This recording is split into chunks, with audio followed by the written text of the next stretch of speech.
Racikan Berita 1.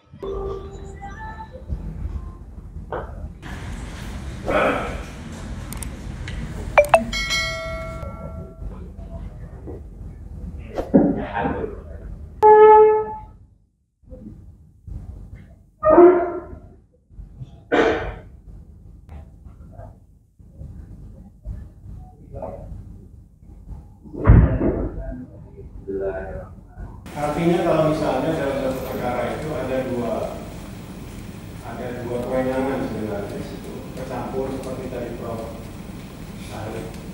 Ali dijelaskan, ada perkara di dalamnya, kemudian ada kemungkinan unsur tata usaha negaranya, kemungkinan dia juga eksepsi korupsi absolut, kemudian seandainya dikabulkan. Apakah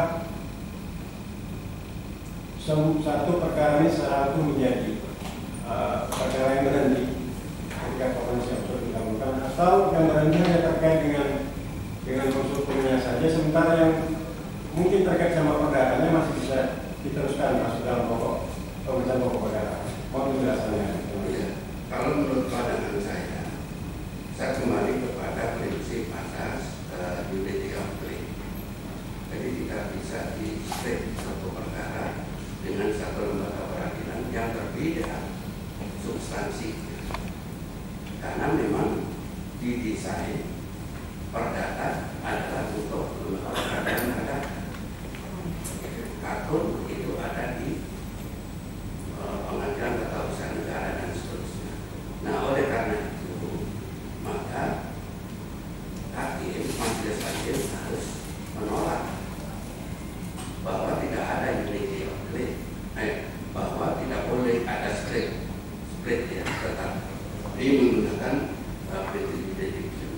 Jadi dengan prinsip itu maka kalau ada perkara yang di luar substansi dan di luar kewenangan lembaga itu, maka perkara itu harus ditolak dari awal Untuk seluruhnya, sehingga memulai kembali dari nol. Penggugatnya boleh mengajukan kembali dengan mengeluarkan yang strict tadi, sehingga bersih betul-betul pada pokok perkara yang menjadi kewenangan lembaga peradilan yang bersangkutan. baik. Terima kasih yang mulia dari kami. Baik, mungkin ada dari tergugat yang lain.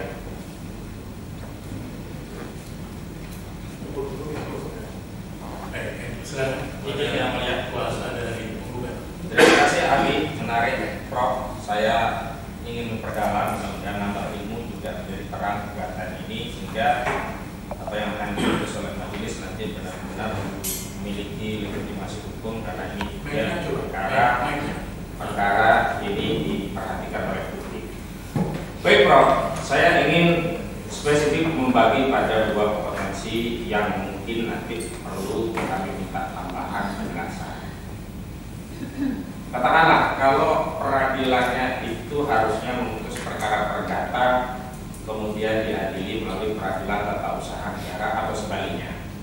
Apakah ini yang juga termasuk dalam pendapat Prof sebagai unity of speech, sehingga tidak boleh digabungkan atau harus dikeluarkan dulu salah satu materinya? Ya. Kalau sudah diajukan kepada lembaga peradilan, maka peradilan yang bersangkutan terkena pasal 10. Apa itu Prof? Pasal 10 itu peradilan tidak boleh menolak perkara. Ini wajib tetap diregistrasi, diperiksa. Nah, dalam pemeriksaan itu, kalau terjadi ternyata ini melanggar prinsip unity of claim, maka hakim akan menolak putusan. Nanti di putusan. Artinya tidak masuk pada pemeriksaan awal, baru masuk ke pokok perkara di putusan. Tidak masuk pada pokok perkara, tetapi pada Dan saya ingin konsisten Prof, tadi Prof sampaikan harus diputus di putusannya. ya, di putusan kan bisa putusan selah. Oh, yang dimaksud putusan selah. Betul. Baik, saya lanjutkan Prof. Saya buat ilustrasi agar menjadi jelas persoalannya. Prof tadi juga sebut bahwa perkara yang masuk kewenangan dari kompetensi pengadilan tata usaha negara adalah PSIK atau KATUL atau putusan tata usaha negara. Saya bertanya kepada Prof, apakah ini ilustrasi ya? Saya tidak akan masuk ke perkara, saya menggunakan ilustrasi. apakah sertifikat hak milik yang di sana dijelaskan luasnya 20 hektar dengan SHM itu termasuk katun atau besiking yang jadi kewenangan Peradilan Tata Usaha Negara? Saya bersampaikan dua hal ya. Ya. Pertama, kalau berkaitan dengan kepemilikan itu adalah masih jurisdiksi Kementerian. Tetapi kalau kaitannya dengan dikeluarkannya surat, makanya ada judulkan tanda kepemilikan. Ada kata tanda. Tanda berarti ada sesuatu untuk membuat bahwa ini adalah produk dari pejabat tata usaha negara, dalam ini adalah BPS. Maka kalau ini kaitannya dengan sertifikat, apakah asli, apakah palsu, apakah proses segala macam itu takut peradilan tata usaha negara. Tapi kalau menyangkut substansi kepemilikan itu masih menjadi kewenangan lembaga peradilan umum. Baik, kita lanjutkan. Kalau terkait substansi kepemilikan lembaga peradilan umum, saya lebih spesifik ilustrasinya. Kalau seseorang ingin membatalkan sertifikat tersebut karena dianggap ada cacat baik prosedur maupun substansi, termasuk tidak ada kewenangan dari lembaga yang berkaitan, kemana orang yang ingin membatalkan keputusan tata usaha negara itu harus mengajukan gugatan sesuai dengan kompetensi peradilan yang Prof jelaskan? Sepanjang itu menyangkut keputusan yang berkaitan dengan peradilan tata usaha negara, karena objeknya adalah keputusan tata usaha negara, maka lembaga peradilan yang punya jurisdiksi adalah peradilan tata usaha negara. Baik, kami lanjutkan. Ilustrasinya ada tambahan. Objek yang dipersoalkan bukan terkait sah tidaknya sertifikat tersebut, tetapi ternyata orang yang punya 20 hektar tadi membangun bangunan melebihi luasan yang 20 hektar. Dia punya sertifikat, memang sah, belum dibatalkan. Tapi dia membangun sejumlah bangunan melebihi di 20 hektar. Misalnya, dia membangun hampir di 100 hektar di luar sertifikat itu, yang klaimnya itu adalah berdasarkan sertifikat itu. Nah, apakah membangun sebuah bangunan di luar luasan sertifikat yang dimiliki tadi masuk kategori perbuatan melawan hukum yang bisa dibawa ke kewenangan kompetensi peradilan perdata, atau masih kategori ini adalah terkait sah atau tidaknya sertifikat tersebut? Baik, kalau menyangkut perbuatan, Ya, kontrak market, ya, perbuatan tertentu itu adalah kewenangan dari lembaga peradilan umum. peradilan umum ya. Baik. Tetapi kalau menyangkut persoalan sah atau tidaknya sertifikat sebagai tanda kepemilikan, itu adalah kartu peradilan tata usaha negara. Dengan demikian, kalau ada perbuatan bapaknya memperluas, katakan memperluas kepemilikannya sendiri, nah itu kan perbuatan melawan hukum, kontrak market. Tetapi bukan kontrak market operator, bukan, tetapi adalah oleh seseorang, oleh orang atau bahkan hukum perdata. Dia hubungannya adalah apakah itu konteksnya, kalau penyerobotan yang kaitannya dengan pidana, kalau kaitannya kepemilikannya dalam hukum perdata. Baik, saya lebih lanjutkan. Lebih spesifik, apakah dimungkinkan bahwa seseorang menggugat terkait kepemilikan dan juga menggugat ya, di luar objek yang dasar kartunya itu tidak benar, tapi tanpa mempersoalkan kartunya? Maksudnya tidak ada tuntutan pembatalan kartun tersebut. Dalam hal ini di dalam gugatan tidak ada tuntutan pembatalan sertifikat tersebut, namun menuntut bahwa tindakan membangun di luar area objek yang dimiliki sesuai kartu tadi adalah sebuah perbuatan melawan hukum, yang membangun di luar tanah yang menjadi area dari kartu objek perkara itu. Ya, tetap harus dibedakan mana yang kepemilikannya sah, mana kemudian yang kaitannya dengan keputusan tata usaha negara. Karena keputusan tata usaha negara itu ada perkaitannya nanti, kalau itu basic, maka kepada orang tertentu. Tapi kalau si sifatnya rekening itu kan umum.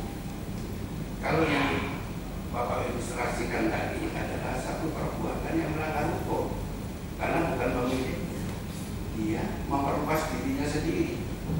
Tidak bisa, karena kepemilikan apapun itu ada prosedur, ada mekanisme, dan ada tanda kepemilikan. Nah, tanda kepemilikannya itu adalah kepada negara, namanya pemerintah, yaitu tadi sertifikat itu. Baik, sekarang saya perluas. Kalau tadi kita diskusi soal besiking, sekarang saya masuk ke tahapan yang kedua, rekening. Jadi keputusan dari badan atau pejabat tertentu yang berkaitan dengan pengaturan masyarakat publik. Nah, dalam sebuah keputusan itu ditegaskan bahwa pejabat tertentu tadi memberikan izin wewenang untuk satu badan hukum tertentu mengelola satu kawasan yang luasnya 1.755 hektar.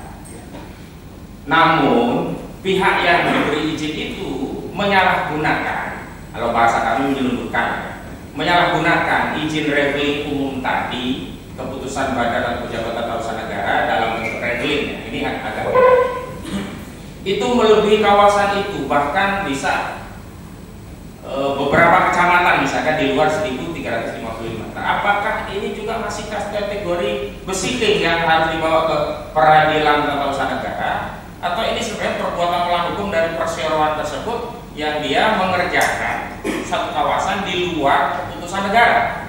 Yang ditanyakan oleh pihak penggugat itu similar dengan waktu perkara yang sedang diperiksa. Kami ilustrasi, kami tidak sebutkan proyek. Saudara terus pakai ilustrasinya, tapi bukan terkait dengan. Tidak, saya tidak menyebutkan PIK, tidak menyebutkan keputusan tersebut, tidak. Ilustrasi tadi. Silakan dijawab. Baik yang mulia, rekening itu adalah kebijakan yang dikeluarkan dalam norma.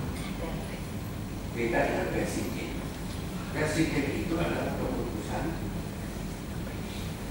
pejabat atau organ di lapangan hukum bukti oleh yang berwenang. Kemudian yang ketiga adalah dia sifatnya konkret, individual, final. Ini ada dua yang penting, punya akibat. Kepada siapa? Kepada seseorang atau badan hukum ini. Sehingga inilah yang sifat dari faktor. Tapi kalau rekening ini ada dua hal yang penting. Pertama, kepentingan publik. Seperti pasal 33 ya. Semua yang rekening kepentingan publik itu adalah Anda. Pasal 33 ayat 3. Maka kepentingan publik ini yang diatur, bukan kepentingan individu. Maka berlakunya kepada siapa saja umum, tidak ada umpamanya karena ini saya kira sifatnya rekening. Jadi karena rekening itu adalah norma yang mengatur di sinilah letaknya dalam filsafat hukum itu ada to respect. To respect itu adalah negara wajib mengatur, to protect. Negara harus wajib melindungi dan hukum melindungi. Apa? Citizen constitutional right, hak konstitusional warga negara dan human right dan hak asasi. Itu berarti norma ini tidak bisa diatur di pengadilan tata usaha negara. Hak masyarakat untuk koreksi boleh, tapi ajukanlah kepada lembaga sama. Kalau itu di bawah undang-undang ke Mahkamah Agung, kalau itu undang-undang terhadap undang-undang dasar ke Mahkamah Konstitusi, itu prinsipnya. Di sinilah letak yang disebut pasal 1 ayat 2 Undang-Undang 45. Demokrasi atau perbuatan tangan rakyat itu boleh dijalankan jika dijalankan menurut undang-undang dasar. Di sini teori demokrasi dan demokrasi, sehingga di Indonesia itu tidak boleh semena-mena keputusan politik. Jadi keputusan politik untuk itu benar. Keputusan demokrasi secara demokrasi tidak menjamin itu benar dan adil.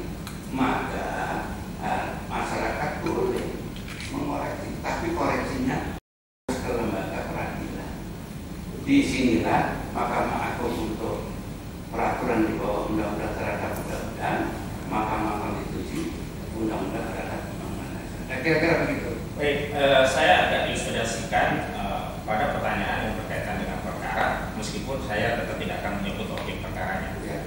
Di MK itu ada dua sengketa biasanya yang akhirnya MK memberikan dua perspektif. Yang pertama, problema konstitusionalitas pasal atau undang-undang terhadap undang-undang dasar. Yang kedua, problema penerapan pasal. Artinya yang bermasalah bukan normanya, tapi penerapannya. Nah, dalam konteks regeling juga, masyarakat itu bisa mempersoalkan dua hal. Kalau Prof yang sebutkan tadi kan berarti mempersoalkan norma, apakah bertentangan atau tidak dengan undang-undang sehingga dibawa ke Mahkamah Agung.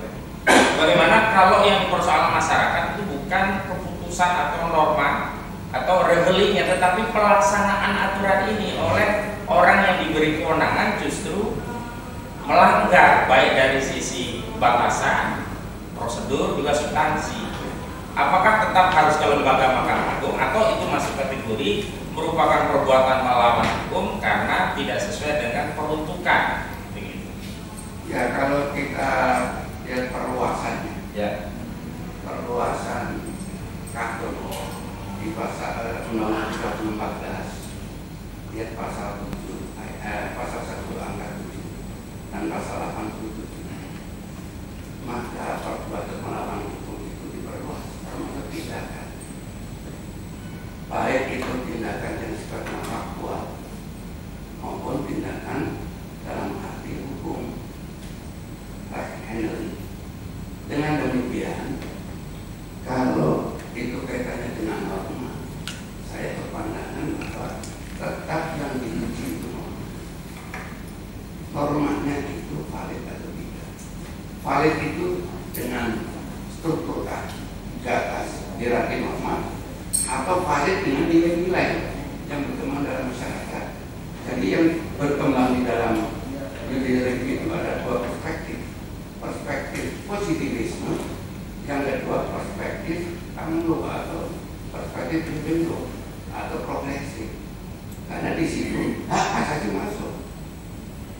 Semua putusan dari demokrasi dibela katakan di undang-undang atau peraturan, kalau melanggar hak asasi itu wajib dibatalkan. Wajib, bukan dapat, wajib dibatalkan. Karena apa? Hak masyarakat itu dilindungi oleh undang-undang dasar. Jadi proteksi tadi. Dalam ilustrasi yang saya sampaikan, justru besifiknya itu sendiri misalkan sudah dibatalkan, sementara tindakan dari pemegang besifiknya itu tetap melanjutkan sebuah tindakan berdasarkan besiking. Saya kasih contoh lah, misalnya dia punya sertifikat tanah, dia bangun di luar wilayah, sertifikatnya itu sendiri sudah dibatalkan atau sudah diangkat oleh badan yang menerbitkan, tapi dia tetap melanjutkan. Apakah tindakan dengan melanjutkan ini juga bisa dibenarkan secara hukum? Kalau secara hukum ya tidak. Nah, kemana? Karena itu kan persoalan norma, Penerapan kan? penerapan. Jadi judicial review itu adalah kaitannya dengan pengaturan norma. Norma itu sesuai dengan hierarki atau norma itu sesuai dengan nilai-nilai yang berkembang dalam masyarakat, namanya asas. Nah, oleh karena kalau itu ada pelanggaran hukum, pelanggaran kalau itu penyerobotan, kalau itu pembuangan tidak izin, itu kan pidana, bukan masalah perdata. Bukan, ada hak-hak yang di masyarakat itu diambil yang sebelumnya berdasarkan keputusan dari badan pejabat penyelenggara negara. Yang keputusan itu sudah dianulir. Apakah tindakan tadi, maksud saya bertanya, masih terkategori harus masuk ke petun, atau ini sebenarnya hal yang terpisah berkaitan dengan kerugian yang dialami oleh masyarakat? Ya, saya kira itu masuk dalam kontrak market operation. Jadi perbuatan melawan hukum oleh pejabat negara. Itu Pejabat negara? itu. Ini pejabatnya sudah mengakhiri tindakannya, sudah dibatalkan, selesai. Nah, pihak swasta yang mendapatkan fasilitas dari petun tadi masih melanjutkan. Apakah ini tindakan pejabat negara juga? Oh, yang Anda Itu ya. Mohon maaf yang mulia. Tanggapan saya itu karena ada kebijakan dari pejabat tata usaha negara. Kalau itu on-track pemerintah. Kalau ini on-track mata. Perbuatan melawan. Saya lanjutkan. Mohon izin ya. Panjenengan ahli perdata atau tata usaha negara atau keduanya? Saya itu ahli tata negara. Perdata juga ya? Perdata Perdata satunya perdata. Dalam keterangan ini apakah termasuk keahlian saudara termasuk perdata? Tetap usaha negara. Oh, tapi perdata tidak ya? Oh, baik. Saya lanjutkan. Tadi saudara berikan konsekuensi bahwa putusan itu kalau ada penggabungan ya bahasa saudara tadi unity of state itu tidak bisa, maka harus batal demi hukum atau setidaknya ditolak. Saya tidak mendengar bahasa dari saudara putusan itu harus on list perklat atau NO atau tidak dapat diterima. Apa perbedaan yang saudara sampaikan dari konsekuensinya terhadap sebuah perkara dalam perkara perdata? Kalau di dalam perkara perdata NO berarti kan sebetulnya tidak diterima. Tidak diterima itu berarti perkara ini tidak memenuhi syarat sebagai perkara. Kalau batal demi hukum berarti ada kewenangan dari pengadilan menyatakan ini batal demi hukum. Berarti bukan berarti konsekuensinya tidak mengajukan balik dan seterusnya. Oleh karena itu penggugat itu punya kesempatan lagi untuk memperbaharui gugatan, mengajukan gugatan baru. Baik, saya lanjutkan. Ada perkara lain sekaligus saya tanyakan karena kebetulan ada ahli. Tindakan-tindakan yang di luar hatun dan itu dilakukan yang masuk kategori perbuatan melawan hukum, apakah juga masuk juga harus dianggap tidak dapat atau batal demi hukum juga? Sangat paham bertanya. Ada dua tiga perkara. Ilustrasinya ada 8 poin yang dipersoalkan. Salah satu poinnya yang saudara terangkan tadi ada yang saudara sebut dengan ungkapan unity of state yang konsekuensinya itu menjadi satu kesatuan. Bagaimana dalam sebuah objek itu ternyata tidak hanya satu objek saja, ada beberapa objek yang lain, ada 7 ada 8 yang itu tidak terkait dengan keputusan tata usaha negara. Apakah ini tetap menjadi harus dibawa ke katun atau bagaimana? Silakan yang mulia, pengulangan tadi saya sudah tanyakan hal itu dan jawaban ahli tidak ada split. Begini. Bentar. Kalau saudara bisa menjawab, ya dijawab. Kalau itu bukan kewenangan saudara, saudara jawab. Ya. Saya coba menjawab yang mulia. Ya. Karena kalau unity itu adalah prinsip bahwa satu gugatan itu adalah kesatuan substansi yang sama. Tidak boleh tercampur dengan substansi perkara yang lain. Contoh, ini perkara perdata, sengketa perdata. Tapi di dalamnya ada juga dimajukan perkaranya kaitannya dengan kebijakan tone gitu. Nah, itu melanggar unity of state. Berarti tidak boleh display. Parameternya itu. Parameternya. Baik, saya tambahkan. Ada sebagian ahli yang memberikan parameternya pada petitum sebuah gugatan karena di situ akan kelihatan apakah dipercampur atau tidak. Misalnya, selain menyatakan perbuatan melawan hukum di dalam sebuah gugatan juga ada petitum untuk membatalkan satu keputusan tata usaha negara. Nah, disitulah kemudian berlaku prinsip yang saudara sebut sebagai unity of state. Bagaimana kalau ternyata memang di dalam sebuah gugatan petitumnya tidak ada kaitannya yang berkaitan dengan keabsahan sebuah produk keputusan tata usaha negara atau besiking, tapi fokus kepada pernyataan agar dinyatakan itu sebagai sebuah perbuatan melawan hukum. Sekarang gini Pak,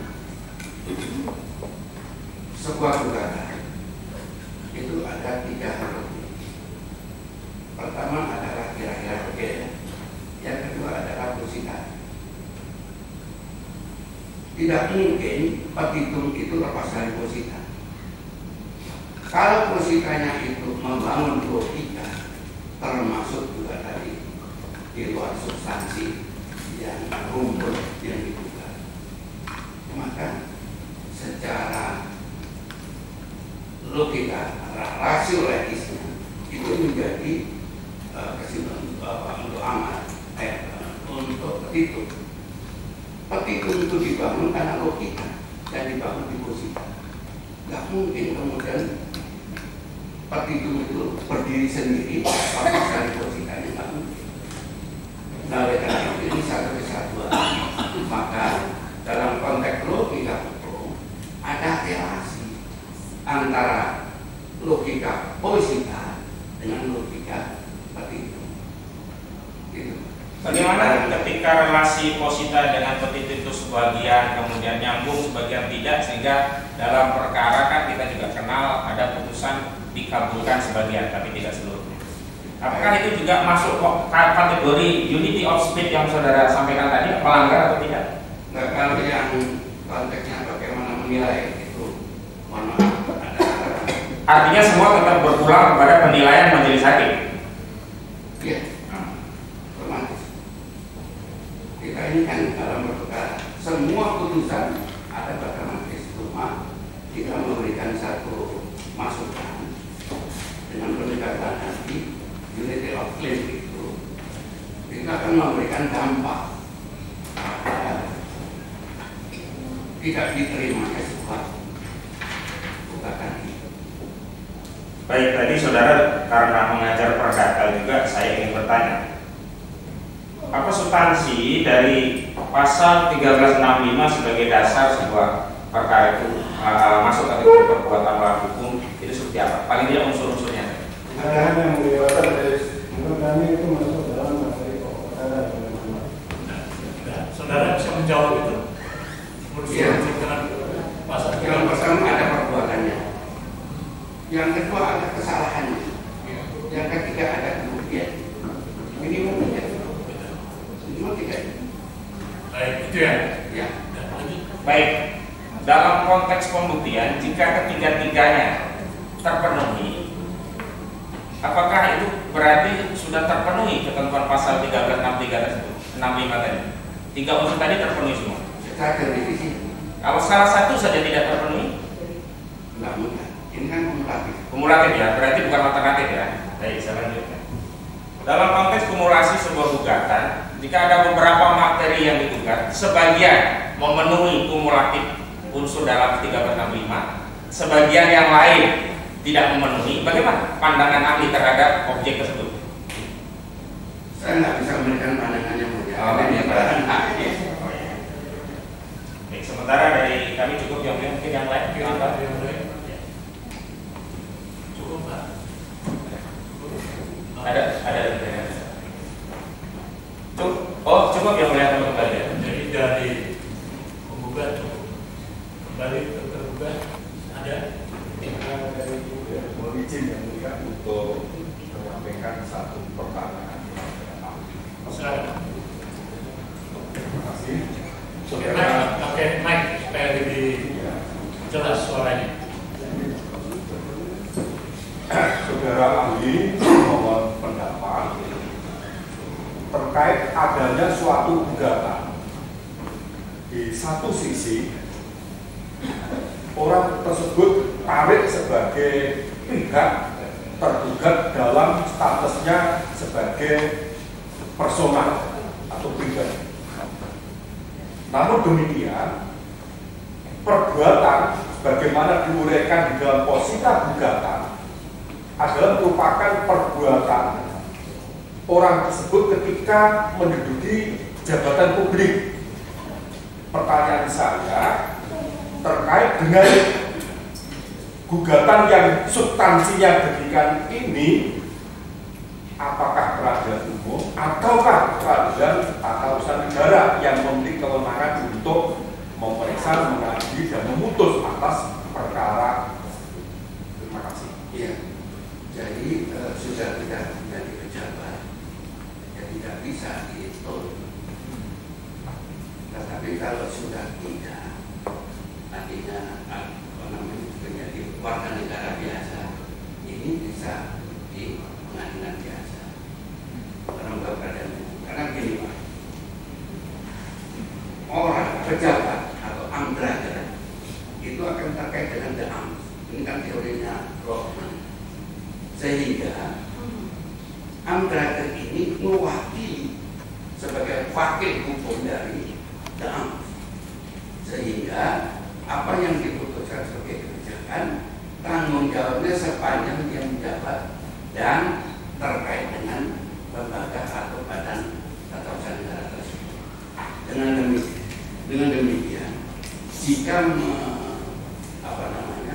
menggugat produk hukum jabatan atau pejabat tersebut, maka tidak bisa dikenakan kepada orang sebagai warga negara, tapi kembali kepada jabatan. Siapapun yang mengganti, dia akan bertanggung jawab tentang itu. Dan itu jabatan.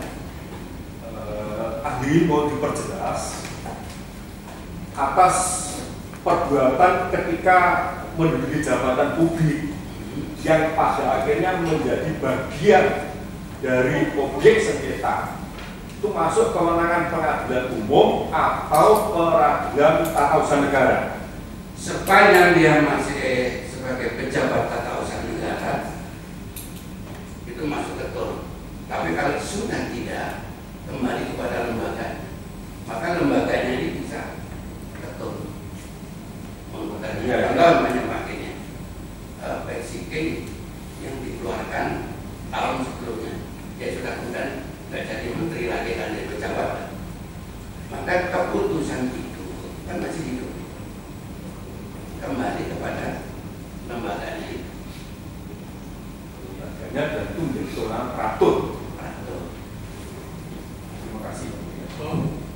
Sudah dari para terlibat cukup ya. Kami kira cukup ya. Baik, terima kasih ahli. Ini kami kembalikan hadirnya. Ya. Baik, nanti para pihak Dulu ketemu di betul Jakarta Timur. para pihak menanggapi yang ahli.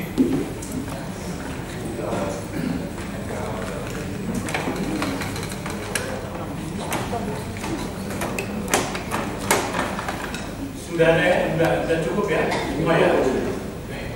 Penggugat juga cukup ya. Kami tidak mengajukan penunjukan. Baik, berarti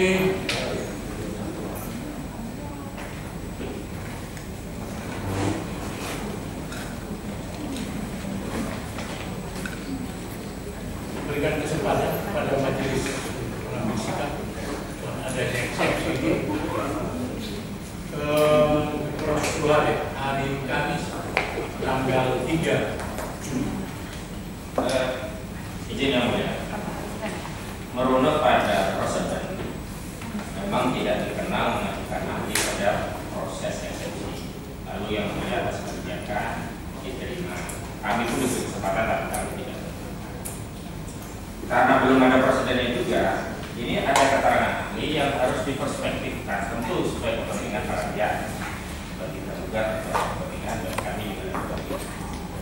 Alangkah elok jika kita juga buat prosedur yang sifatnya positif juga, artinya kami bisa diberi kesempatan untuk memberikan kesimpulan awal sebelum ada putusan selah. Karena tentu keterangan ahli ini kan baru keterangan yang sifatnya pendapat, belum dikonkretkan terhadap jawaban tergugat dan eksepsinya juga terhadap materi gugatan tergugat juga apa yang kami yakini ini masuk kategori perbuatan melakukan. Kami mohon jika diperkenankan diberi waktu 1 minggu untuk memperspektifkan kesimpulan para pihak. Setelah itu kami kembalikan secara tertulis lewat ikutnya aja kan ada iya. Ya, supaya peradilan hak yang sama diberikan seperti itu. Ya, silakan di-upload. Ya, berarti 1 minggu tanggal 30 ya. Berarti kemudian nanti untuk sikap majelis apakah keputusan akhir atau setelah nanti 1 minggu setelah tanggal 30 berarti tanggal 7 tanggal 7. Ya, nanti kami upload setelah jam 2. Gitu ya. Gitu ya. Betul. Ada pertanyaan? Pertanyaan yang mulia, untuk upload yang tadi kesimpulan itu batas waktu dan harinya 1 minggu ke depan. Kalau bisa hari itu, ada mungkin bisa jam. Jangan di atas jam 4, maksimal mungkin jam 2. Ya, maksimal jam 2 tanggal 30 yang mulia. ya. Tapi hari-hari sebelumnya juga silakan. Baik. Tapi kalau mau diupload itu paling lambat itu jam 2 siang. Ya, supaya para pihak tahu. Nanti keputusannya untuk kita kesimpulan buka kemudian jam solusi apakah ini kewajiban atau bagaimana? tidak kewajiban. Bagi yang mau mengajukan silakan. Gitu ya. Kalau memang tidak diupload, berarti majelis menganggap tidak menggunakan. Gitu ya. Cukup? Baik, kita tunda minggu depan sama 30. Sidang ditutup.